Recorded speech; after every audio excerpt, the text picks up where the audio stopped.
दोस्तों, क्या आपने कभी फ्रिज में हार्पिक का इस्तेमाल किया है?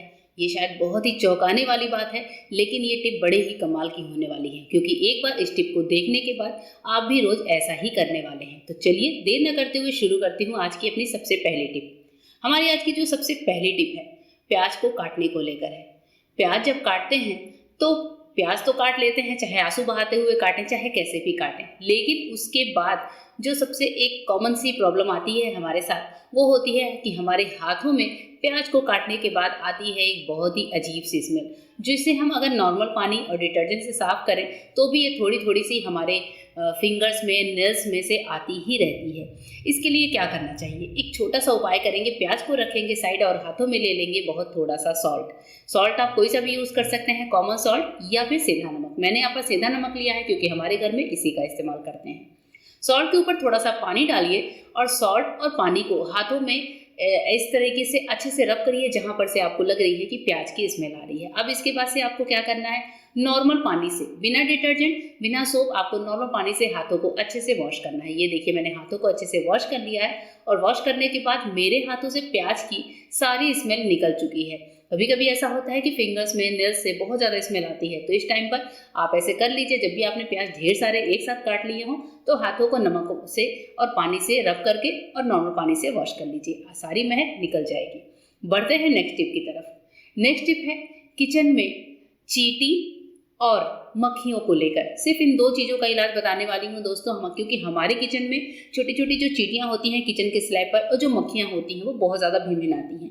कभी कभी तो ऐसा होता है कि हम खाना बनाने जाते हैं लेकिन उससे पहले ही किचन में छोटी छोटी मक्खियों और चींटियों का अंबार लगा होता है, चाहे यहाँ पर मीठा गिरा हो या फिर ना गिरा हो। ऐसे टाइम पर क्या करना चाहिए, आप ले लीजिए नॉर्मल पानी, जी हाँ नॉर्मल टैप का वाटर मैंने लिया है, और इस पानी में हमें मिलाना है थोड़ा सा नमक, बहुत थोड़ा सा नमक, आधा चम्मच आप मिला सकते हैं। जितना भी बड़ा एरिया आपको कवर करना है उतने ही नमक की क्वांटिटी आप बढ़ा सकते हैं।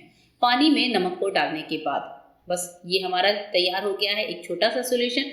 नमक को पानी में अच्छे से मिला लीजिए और उसके बाद से जिस कपड़े से आपको क्लीनिंग करनी है, जैसे मैं यहाँ पर माइक्रोफाइबर वाले क्लॉथ से अपने स्लैब की क्लीनिंग करती हूँ, तो छोटी सी हैंकी मैंने ले ली है और इसमें डिप करके पानी वाले कपड़े को हल्का सा निचोड़ दीजिए और इसी कपड़े से आप अपने पूरे स्लैब को अच्छे से पोंछ दीजिए। जहाँ पर भी आपको खाना बनाना है या जिस जगह पर भी आपको लगता है कि चींटियाँ या फिर मक्खियाँ आ रही हैं, उस जगह पर अच्छे से क्लीन कर दीजिए। मैं डेली मॉर्निंग में और डेली रात में यही काम करती हूँ। इससे क्या होता है कि जो मक्खियाँ हैं और जो छोटी छोटी चींटियाँ होती हैं वो मेरे किचन के स्लैब पर बिल्कुल भी नहीं आती हैं।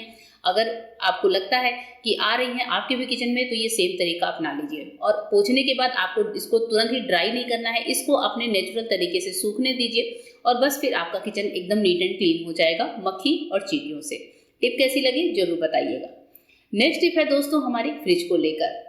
कभी कभी आपने देखा है फ्रिज में स्मेल बहुत ज़्यादा आती है। कई बार क्या होता है, कभी हमने कोई प्याज काटा, कोई लहसुन छीला और फ्रिज में लाकर खुला ही छोड़ दिया, या फिर कभी कोई अचार वगैरह की डिब्बी है, कभी कोई सा भी फूड है जिसको हमने खुला छोड़ दिया। वैसे मैं अपने किचन में ये गलती कभी नहीं करती हूँ। आपने देखा है मेरे फ्रिज में सारी चीज़ें ऑलरेडी कवर करके रखी होती हैं। लेकिन अगर किसी के घर में ये प्रॉब्लम है कि फ्रिज से आ रही है बहुत ज़्यादा स्मेल, फ्रिज में एक स्मेल भरी होती है, एक नमी की महक होती है, खाने पीने की महक होती है, तो उस टाइम पर आप ले लीजिए खाने वाला सोडा यानी कि बेकिंग सोडा। और इस बेकिंग सोडा को हम ले लेंगे एक किसी भी बर्तन में, आप किसी स्टील की कटोरी में ले सकते हैं। मैंने यहाँ पर सिंपल फाइबर की कटोरी ली है और इसमें मैंने 1 टीस्पून के लगभग बेकिंग सोडा डाला है। अब इस बेकिंग सोडा को लेकर चलते हैं अपने फ्रिज के पास। जिस भी फ्रिज के जिस पार्ट से आपको जल लगता है कि ज़्यादा स्मेल आ रही है, या फिर फ्रिज में कहीं पर भी किसी सेंटर प्लेस में आप ये सोडे वाली कटोरी रख दीजिए और फ्रिज को बंद कर दीजिए। ये जो सोडे की कटोरी है इसे आप रात भर के लिए या पूरे 24 घंटे के लिए फ्रिज में छोड़ दीजिए। आप देखेंगे कि सोडे ने फ्रिज की सारी स्मेल को एब्जॉर्ब कर लिया है, फ्रिज में कोई से भी एक्स्ट्रा स्मेल नहीं है। या फिर फ्रिज में नमी की भी बहुत ज़्यादा समस्या हो तो सोडे वाली ये टिप आप अपना कर देख सकते हैं, इससे आपको बहुत ज़्यादा रिलीफ मिलने वाला है। अब इसके बाद से फ्रिज की एक और टिप शेयर कर रही हूँ बहुत अच्छी सी दोस्तों। आपने देखा होगा कभी कभी हमें अचानक फील होता है कि हमारा फ्रिज उतनी कूलिंग नहीं कर रहा है जितना इसे करना चाहिए, या फिर फ्रिज का डोर ठीक से बंद नहीं हो रहा है, या फ्रिज के डोर में छोटे छोटे कॉकरोचेस वगैरह भरते जा रहे हैं, या फिर कभी आपको लगता है फ्रिज में रखे रखे ही खाना खराब हो गया या दूध फट गया, जो कि आपको उम्मीद भी नहीं थी दूध दही के खराब होने की, वो भी चीज़ें होने लगती हैं। वो इसलिए होता है कि जब हमारे फ्रिज का डोर ढंग से बंद नहीं होता है तो फ्रिज में प्रॉपर कूलिंग नहीं होती है, जिससे इसके कंप्रेसर पर जोर पड़ता है और फ्रिज हमारा बिजली का बिल बहुत ज़्यादा लेता है। ऐसे टाइम पर हमें क्या करना चाहिए? हमें ध्यान देना चाहिए अपने सबसे पहले फ्रिज के डोर की तरफ, क्योंकि हमारे फ्रिज के डोर में ये जो गैस्केट लगा होता है, इसमें क्या होता है, छोटे-छोटे कीड़े, इवन कॉकरोचेज़ जो छोटे-छोटे होते हैं और गंदगी बहुत ज़्यादा इसमें भर जाती है, जिसकी वजह से ये डोर जो होता है वो ढंग से बंद नहीं होता है और इस वजह से फ्रिज हमारा प्रॉपर कूलिंग नहीं करता है। और इस तरीके से फ्रिज के कंप्रेसर पर बहुत ज़्यादा जोर पड़ता है। ये जो फ्रिज का रबड़ मैं आपको दिखा रही हूँ, यहाँ पर आप देख रहे हैं कितनी ज़्यादा गंदगी भरी हुई है। इस तरह की जब गंदगी हमारे फ्रिज के डोर के ये रबड़ में आ जाती है तो फ्रिज का डोर बंद नहीं होता, जिस वजह से फ्रिज खराब होना शुरू हो जाता है। इसके अंदर जो भी चीज़ें हम रखते हैं वो चीज़ें खराब हो जाती हैं। ये जो फ्रिज का डोर है, इसका जो रबड़ होता है, इसकी हमें हर 10-15 दिन पे करनी चाहिए प्रॉपर क्लीनिंग। और इसकी क्लीनिंग के लिए मैं इस्तेमाल करती हूँ दोस्तों हार्पिक का। हार्पिक आपको लग रहा होगा हार्पिक से फ्रिज कहीं खराब ना हो जाए, बिल्कुल भी खराब नहीं होगा, क्योंकि कैसे क्लीन करना है ये मैं आपके साथ शेयर करूंगी। कई बार क्या होता है, फ्रिज के डोर में लोग चाकू डालते हैं, कैंची डालते हैं या फिर कुछ ऐसी नुकीली चीज़ डालते हैं जिसके फ्रिज का जो डोर है उसके खराब होने का, उसके कटने का चांसेस बहुत ज़्यादा बढ़ जाता है। लेकिन मैं ये गलती नहीं करती हूँ दोस्तों, क्योंकि मैंने यहाँ पर लिया है एक छोटा सा कॉटन का टुकड़ा।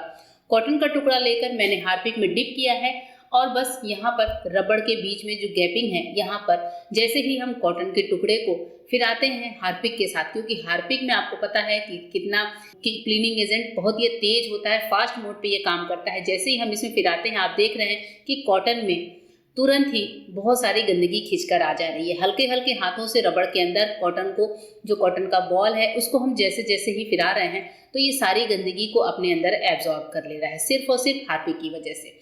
जब ये कॉटन गंदा हो जाए तो आप दूसरा कॉटन का टुकड़ा ले लीजिए और इस तरीके से पूरे फ्रिज के रबड़ को अच्छे से क्लीन कर लीजिए। हाँ, आप चाहें तो कोई टूथपिक वगैरह ले सकते हैं या कोई ईयरबड हो वो ले सकते हैं, पर बहुत ज़्यादा किसी नुकीली चीज़ का इस्तेमाल नहीं करें। इसलिए मैं यहाँ पर हाथों से ही इस क्लीनिंग को कर रही हूँ। कॉटन का बॉल जो होता है वो बहुत ही सॉफ्ट सा है, हार्पिक भी अपना काम बहुत अच्छे से करता है।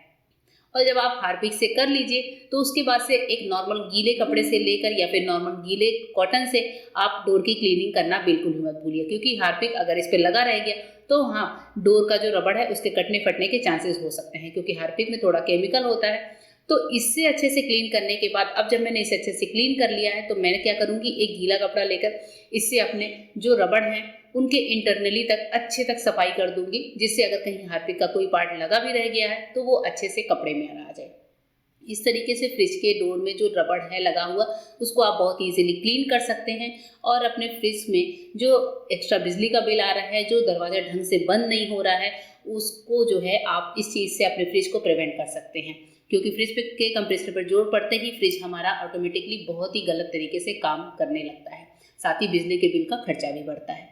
तो इस तरीके से दोस्तों आप भी अपने फ्रिज को खराब होने से बचा सकते हैं। टिप कैसी लगी जरूर बताइएगा और फ्रिज की क्लीनिंग इस तरह से करके मुझे कमेंट में आके बताइएगा कि आपको मेरा ये तरीका कैसा लगा। फिर मिलूंगी मेरे नए वीडियो में, तब तक के लिए गुड बाय, थैंक यू।